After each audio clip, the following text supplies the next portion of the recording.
This presentation is intended to cover the theory of operation behind the Key to Evaporator Efficiency Controller from Keytotherm Solutions. The controller applications are intended to be warehouse storage, walk-in freezers and coolers, as well as refrigerated case applications. The Key to Evaporator Control manages the refrigeration system to help save energy and resolve chronic frost and freeze-up issues in your refrigerated space. It manages the defrost initiation with true demand defrost. It manages defrost termination, room temperature, compressor runtime, evaporator fans, and on electric defrost systems, it manages the defrost heaters for better control. While we are not going to cover the installation process in this presentation, it is important to know that you only need 2 temperature sensors to be installed to manage everything we are going to cover in the presentation. We only need 1 coil temperature sensor to be installed in the coldest location of the evaporator coil, and 1 air temperature sensor to be installed on the return air side of the evaporator. There are basically 3 things that the Key to Evaporator does differently with the refrigeration system than a traditional system. One of these differences is how we initiate a defrost. The Key to Evaporator has a true demand defrost. Here's how it works. Once the controller is installed on a system and fired up, after a short runtime, it will initiate a defrost. This clears any frost or ice that may be on the evaporator coil. After the defrost is complete, it starts its cooling cycle. This evaporator will perform at its optimal level after the defrost because all of the frost and ice have been removed. So at this point, the controller will monitor the rate at which the room temperature falls, the rate at which the coil temperature falls, and the TD between the 2 temperatures. This information will be our baseline for our evaporator performance.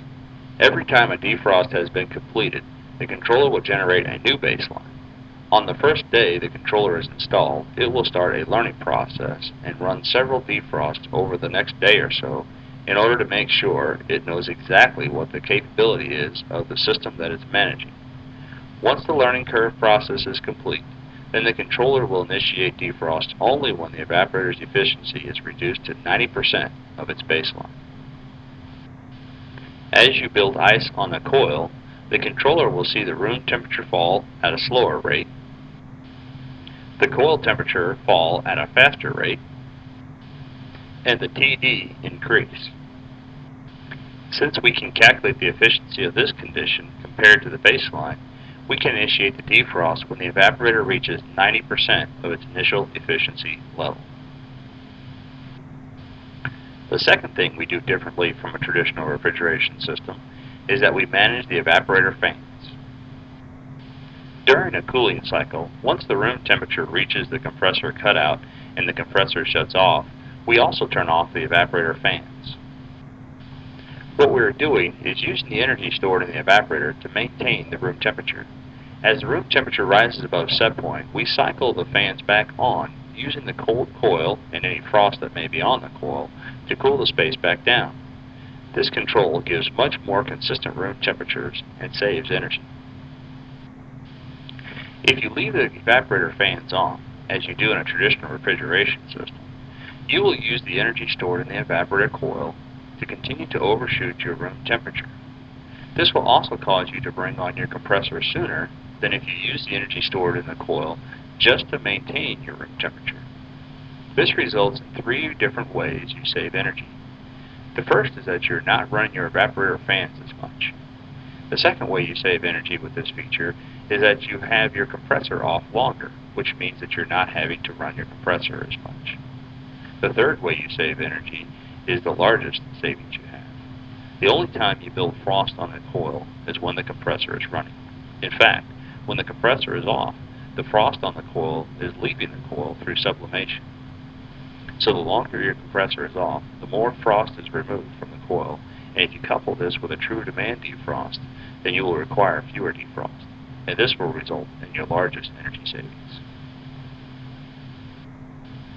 Anytime you turn off the evaporator fans, you must make sure you do not have stratification in the space. So as a safety, we will not allow the evaporator fans to be off for more than 10 minutes. After 10 minutes, we force the fans on to stir the space and get a new room temperature reading. We also have an option to use an additional room temperature sensor that you can place at different locations in the space, and you can either use the average or the warmest of the now 2 room temperature sensors to run the refrigeration and evaporator fans.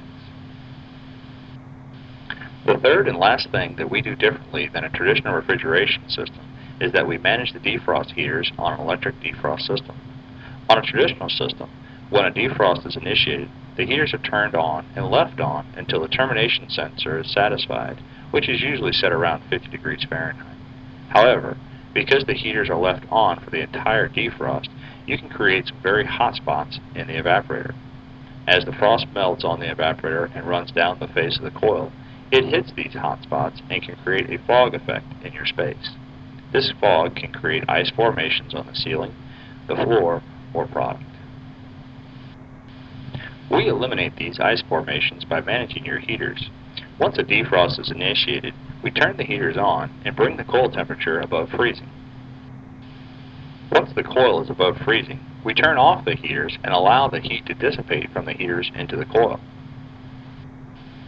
What we are doing is monitoring the rate at which the coil increases in temperature. If the coil increases too quickly, we turn the heaters off. As the temperature increases more slowly, we turn the heaters back on. By doing this, we reduce the hot spots in the coil, which cause the fog effect. We also put in 40% less energy into the evaporator through this process, which means you have 40% less heat to remove from the space once the defrost is complete as well. Plus, since you do not have the real hot spots in the coil, the pull-down time once you start your compressor is also reduced. Basically, it comes down to this. When you utilize our demand defrost, evaporator fan management, and defrost heater management, you should expect to save at least 15% in energy savings. Additionally, we will resolve your evaporator freeze-up issues and ice formation issues due to poor defrost control.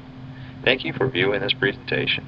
Please contact your local authorized Keatherm wholesaler and Keatherm Solutions with any questions.